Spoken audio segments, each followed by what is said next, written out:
NCI portion will get that 20%. So they get 600. The other 2,400 that makes up that 3,000 belongs to the parent, as well as, remember from our schedule, the 5,600 that was fully the parent. So the parent has 8,000 there, and therefore the entry to cost of goods sold here is 8,600. Now the current sales that are being eliminated, if we go back to the text, we see there was 60 that was sold by the parent, 30 by the sub, so a total of 90,000 is our IS entry. And then for our EI entry, we can go back to the above table and we see that we have 42 and 48.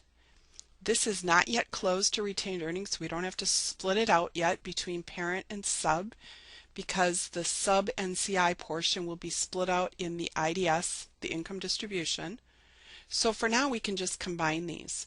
So 48 plus 42 gives us a total of 9,000, and the 9,000 we're going to bring down here then to our EI entry, and that takes care of that one. Our IA entry is simply given in the text. It has to do with amounts that are still owed between the parties at 14,000. Then we're down to our second set of intercompany transactions related to the fixed asset, intercompany fixed asset sales. So these entries are all related to inventory and what we did in exercise 4.1. These are related to intercompany sales of fixed assets, which we did in exercise 5. Now you'll notice for the F1 entry, I put a couple of different lines here just so it'll be easier to follow. You could easily combine it though into one entry. There were two different items, remember, back up in our schedule that we did for intercompany fixed assets, the 40,000 and the 24 profit, and that's why I've split them down below, because we're going to use those two factors.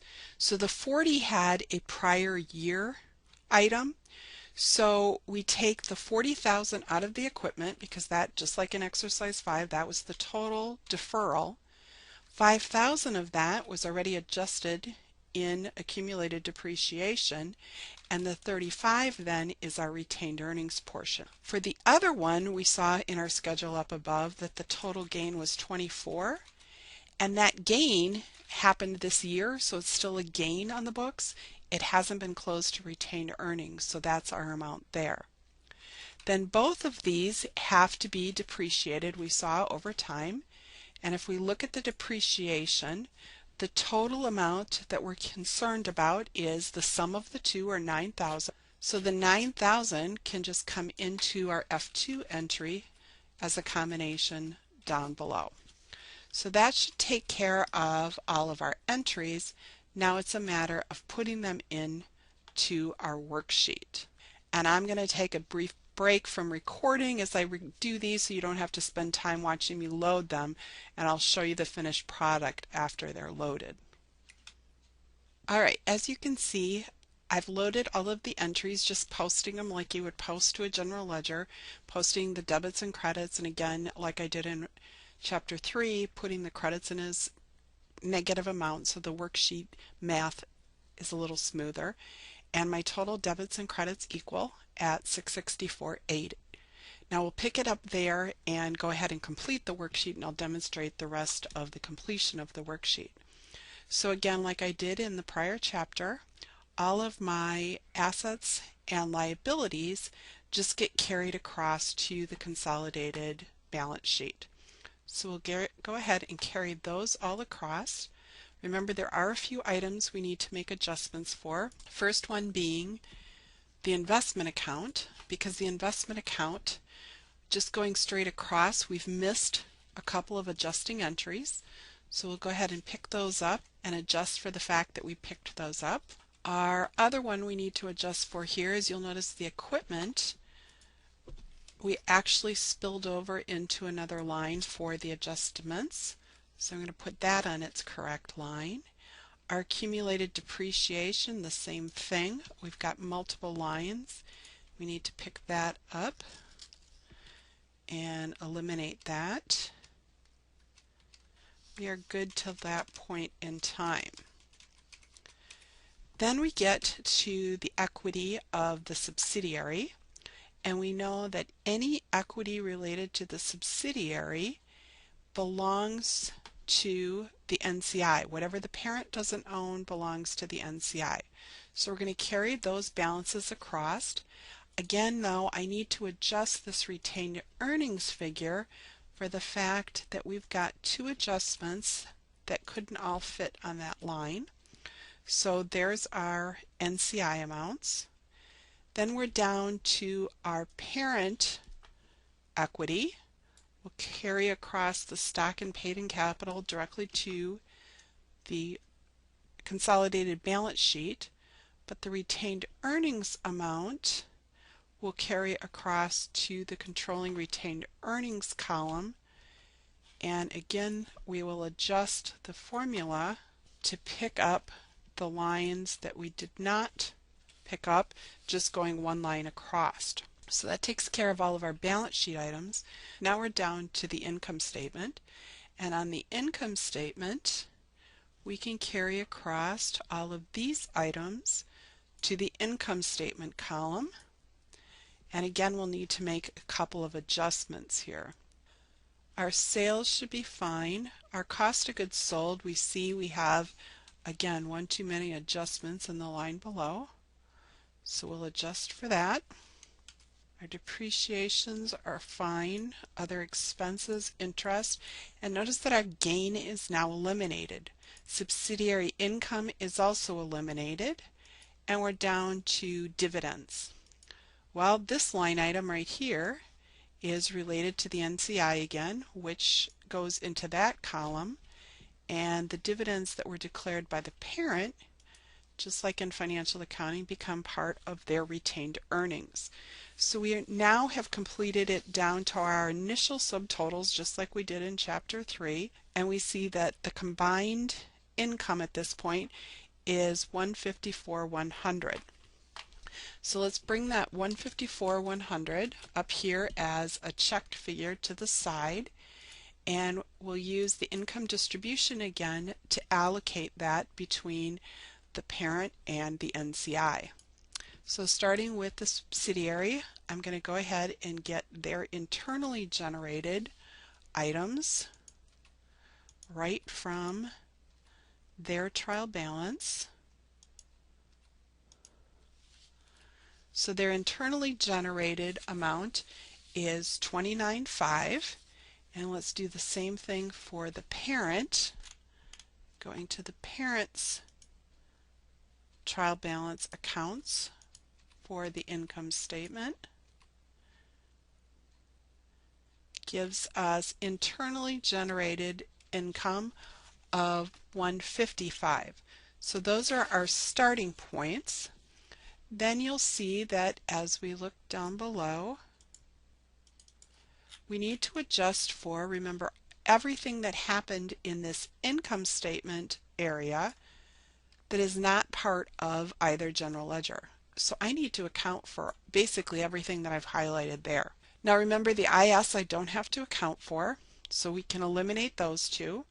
But we need this EI, the BI, the A's, the F2, and the F1. We need to account for all of those. So let's start up with the EI. Well, the EI, remember, was partly for both parties. 4,200 of that relates to the parent and 48 to the sub.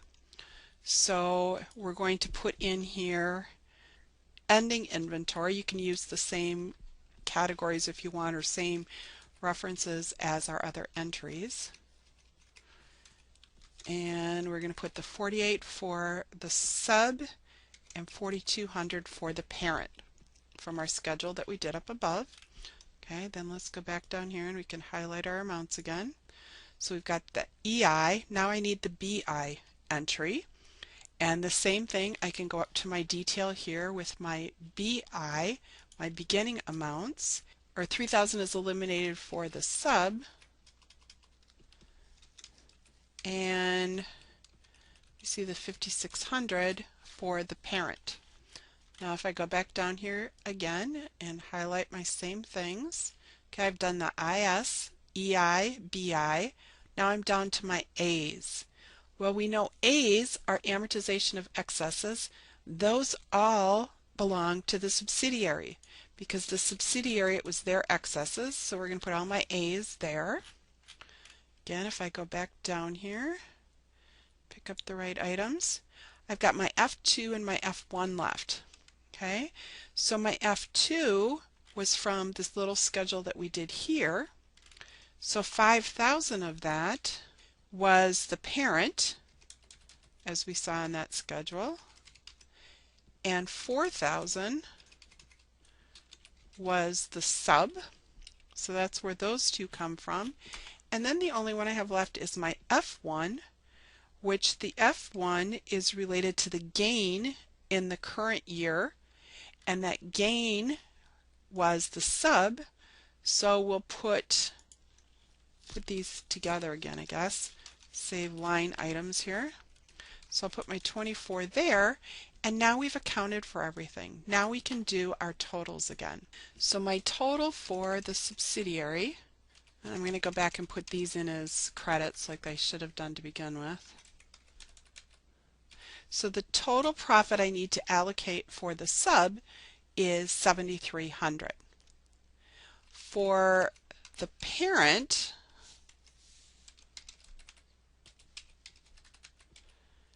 I have to bring down my controlling interest from the sub before I can finish that calculation. So my 7,300, 20% of that is the NCI, and the other portion belongs to the parent, so that 5,840 is coming down to my parent's distribution as a loss, because it is a loss. You'll notice that the way our entries ended up there, it actually ended in a loss position. So there's my controlling interest. And again, I'll do the math here then. And my controlling interest is 155.56.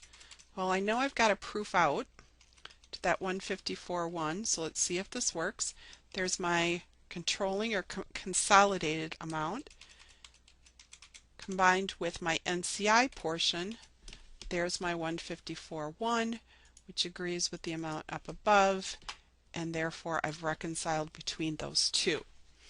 Now I can use this 14.6 and the 155.560 to allocate my amounts on the worksheet down below.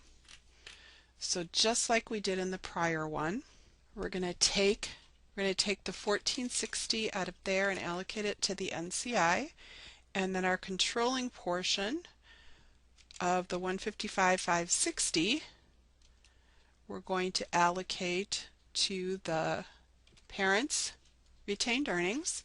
And let's get our footing happening for the very bottom here. So we take from our subtotal through to the bottom, carry those across. There we go. All right, so I've allocated out my income like I would in a year. I'd allocate it to retained earnings. In this case of a consolidation, we allocate it to the NCI and the parent.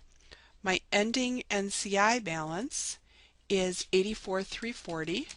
So I'm going to take that and close it to the consolidated worksheet or consolidated balance sheet, because it's going to become part of that equity reporting on the consolidated financial statements.